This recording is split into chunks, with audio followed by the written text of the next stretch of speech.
Welcome to this episode of First Home Hustle. I'm Kim McCarty. And I'm Dave Stahl. Today we're going to talk about loan programs for first-time home buyers. We're going to talk about what other loan stuff? Just things that first-time home buyers should know and they should be on the lookout for. I mean, especially in a market, markets that we've come through and where we are, we've come through highly competitive markets. We're now still competitive for the first-time home buyer price point. Right. And there's just, programs and things that people should know about. And I know that they see them online when they're searching, right, but the details of it are really fuzzy. Okay. So we're going to, talk about down payment assistance programs. All right. We're going to talk about buy downs. Okay. We're going to talk about sellers paying closing costs. Okay. Okay. So let's start with the first one. Okay. All right. Take the first one. Most areas have down payment assistance programs. Some lenders have their own down payment assistance programs. Okay. So the biggest thing to understand about down payment assistance programs, and really any programs where you're getting something for nothing, you really never get something for nothing. Right. So, money's not free. Right. So there's going to be some cost or some expense, whether it be over the life of your loan or whether it be up front, to be able to participate in these programs. But we were doing math, I think it was yesterday, we were doing math on one of the programs in the state of Texas. It's an FHA program that allows for down payment assistance up to 4%. And we calculated out the difference in the interest rate for that program versus the difference in an interest rate for not being part of that program. And over the course of 3 years, I think we did like a $300,000 house. Yeah. You paid like $5,800 more interest on the down payment assistance program, but you got $12,000 in assistance over the first 3 years. Okay. So the basic thought process is, yes, you're going to pay a little bit more for your loan interest rate, but you're getting a little bit more, almost double that back in terms of the assistance that you're getting.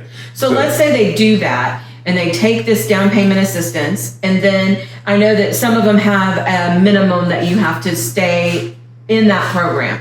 For this particular one, it was 3 years. Yes, it's 3 years that you have to occupy the property. Okay, so once you do that, you occupy 3 years. Can you refinance after that? Absolutely. And if it's an FHA program, you can do, FHA streamline refinance. Sometimes no appraisal, no employment verification. You just get whatever the going FHA rate is. Okay. Which, if you think about that, you just got $6,000. Right. Instead of spending $12,000. Right. You paid a little bit extra. Now you're eligible to refinance. And the money that they gave you, you don't have to pay back. Exactly. So that's one of the really strong programs, at least in Texas, and I'm sure there's programs like that throughout the country. What I recommend people to do, because even where we are, we're in DFW, so I know the city of Frisco has a program for city employees. I know McKinney used to have a program. I know Irving has a program. Grand Prairie has a program. The city of Dallas has a program that's just nuts. It's if you're in the right income bracket, you can get up to $60,000 towards down payment assistance. So let's do that math. Okay. You're low to moderate income, and low to moderate income these days isn't what it used to be. It's like $75,000 household income, you qualify. Right? Wow. Okay. So if you're talking about a $300,000 house, you get down payment assistance through the city of Dallas at $60,000. That's 20% of $300,000, right? So that's your down payment. So now you've got 20% equity in a property, and all you have to do is live there as your primary residence. For how long? I don't remember that program specifically, but I know you have to live there for a period of time. Otherwise, it's repayable. But most people are living in a house 5 to 7 years anyway. Right.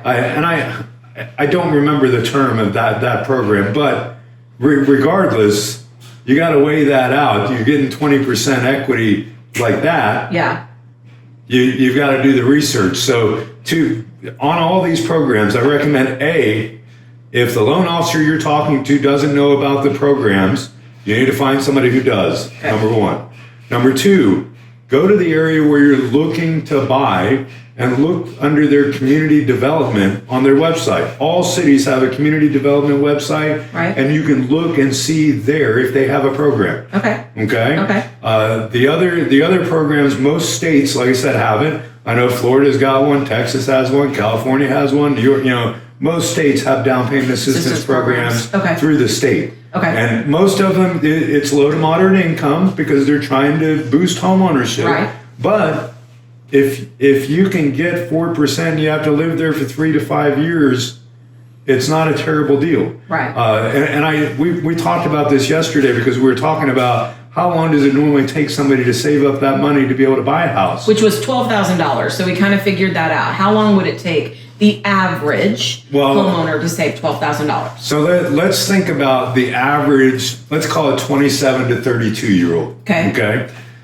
Just finished college not too long ago, probably in their first or second job, probably making decent money, and oh wow, they're now able to afford happy hours, so they're doing that twice a week, and they've got a car that's really cool, and I look at a lot of them, and they're backwards. They've got this $700 to $900 car payment, and now oh my gosh, I got to pay rent, and money's kind of tight. Yeah. After you add all that stuff up, even if they've got good paying jobs, that money's kind of tight. Goes away fast. Yeah. Right, because they manage things backwards. Right. And now that they're looking at it and they're going, oh, I want to buy a house, I now need to start putting money aside to be able to do that. So I've got to stop getting the coffee every day. I got to stop the 2 days a week at happy hour. So now I'm only going to do one. Right. So, okay. So I think I've managed to figure out how to save $200 a month. Exactly what I was thinking. $200. $200 a month for 12 months. How much is that?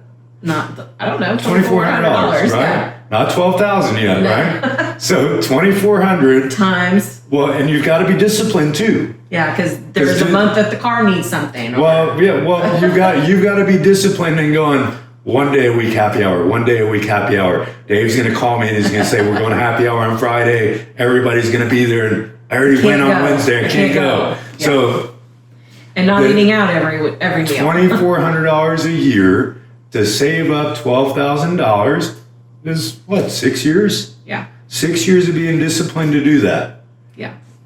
Let's go backwards in that math. How long does it take to recover that down payment assistance? 3 years. 3 years. Yeah, 3 years. 6 versus 3. Okay. Yes, the rate's higher. Yes.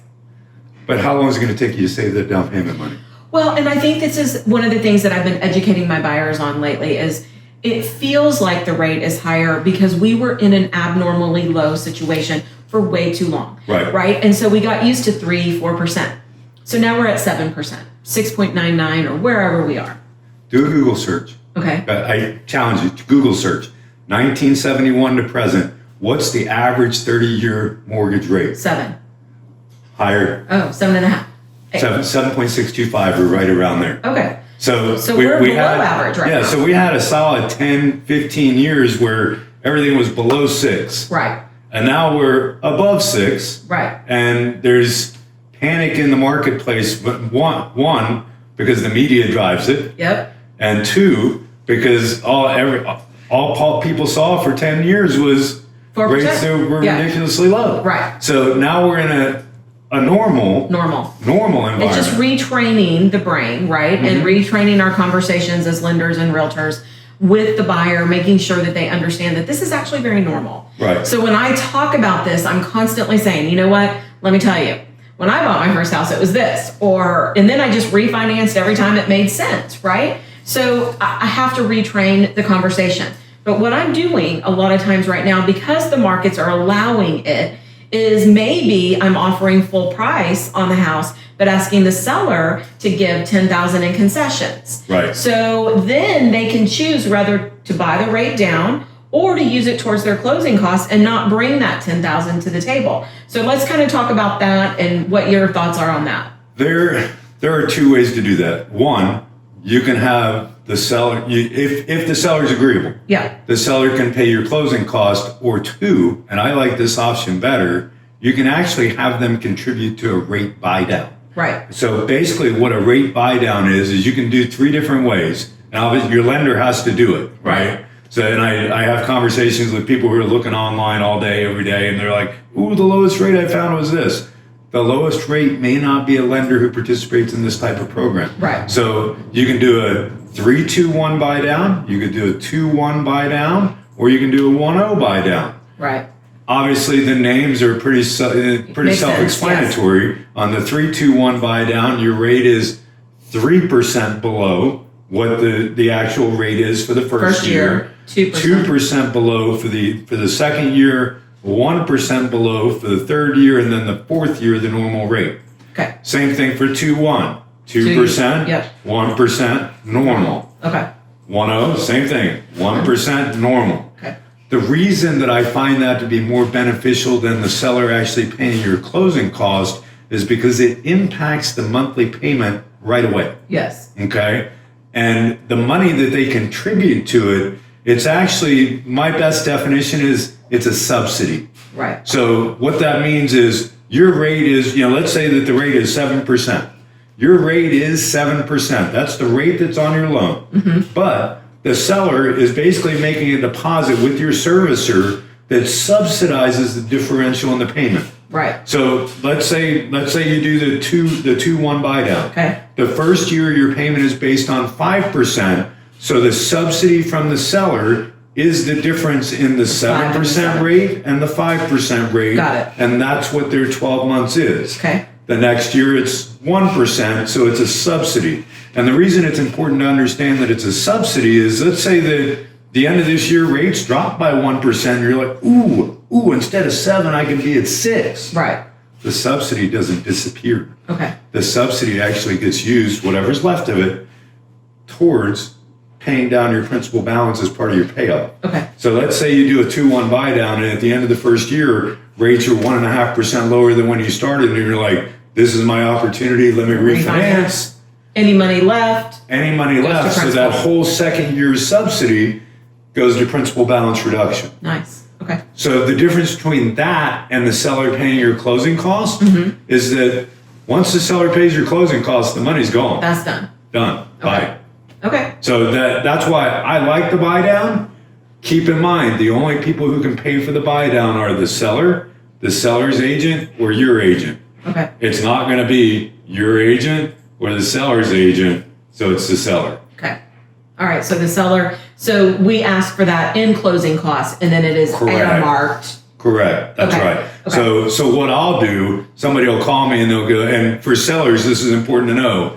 It's not based upon your sales price. It's based upon how much they finance. Right. So if you've got somebody coming in on a $700,000 purchase and they're financing $300,000 and you agree to do the buy down's not based upon your sales price. Right. It's based upon what they finance. Okay. So if you agree to do a buy down and you get multiple offers, you want the one who's financing the least amount because that takes away from your what you're walking away from. Okay. Right. Okay. So it's all based upon the amount that's financed. And obviously I have a calculator to do it. Mm-hmm. You can probably find one online, but I don't know that I would trust that. I would ask your lender to do that calculation. But I was talking to an agent yesterday who's like, I'm having a heck of a time selling a property. And I go, have you considered marketing it with a buy down? Right. And I think the sales price is like $317. And I said to her, she goes, well, the seller says she's willing to give 1%. Right. I go, that's perfect. Because that'll absolutely cover a 1-0 buy down. That just gave me an idea for a listing that we're having a hard time selling. Maybe instead of reducing the price, I offer to do a percentage towards buy down or something. And that's something for first time home buyers to understand too. Just because you're getting the low price doesn't mean you're getting the best deal. Right. Right. Because if I'm looking at a house for $300 and I decide to go, ooh, Kim, will you take $290? Mm-hmm. Well, I still have to come up with all the closing costs. Right. Because they may go, oh yeah, well, I'll take the $290, but I'm not going to pay for the title anymore. Right. I'm not going to pay for the survey anymore. I'm not going to pay for a home warranty. So now, between those three things on a $300,000 house, that's $2,500. Right. So you got 10 off the price, but you're paying $2,500 more. So you netted $7,500. Well, and we've talked about this before, and I'll mention it again because I think it's important to hear several times because I think I have to repeat this a lot. It isn't about the sales price. It is about the payment. So for every $5,000 or $10,000 we increase or decrease the amount on the sales price, it is not changing your overall payment that much. It's not worth squabbling over. I'd rather get the closing cost assistance, keep the sales price up here, get the closing cost assistance, because dollar for dollar, you're way better off doing it that way. Remember what we talked about, saving the money, right? Yes. So if it costs you $60 more a month in payment, but you got to keep your 10 grand. Right. That you took 6 years to save. Yeah. So that's the people are, I think, sometimes short-sighted in that they're not doing that math. I think people get hung up on the sales price because they want to feel like they got a deal. They want to tell their friends and their neighbors and their family, I got a great deal. But really, did you get a great deal? Right. Right? And so I've got to work hard to change that conversation. I think realtors need to work hard on it. Lenders need to work hard on it and say, let's get past the sales price. Let's look at all the apples and to apples. Right. Yeah. Let's make a comparison of 3 items. Exactly. The sales price, your interest rate, what you're bringing to closing. Exactly. And really, those 3 items are the whole thing. Yes. I mean, because if you empty out your bank account to buy the house, you still have to move. You still have to move. You have to buy a refrigerator.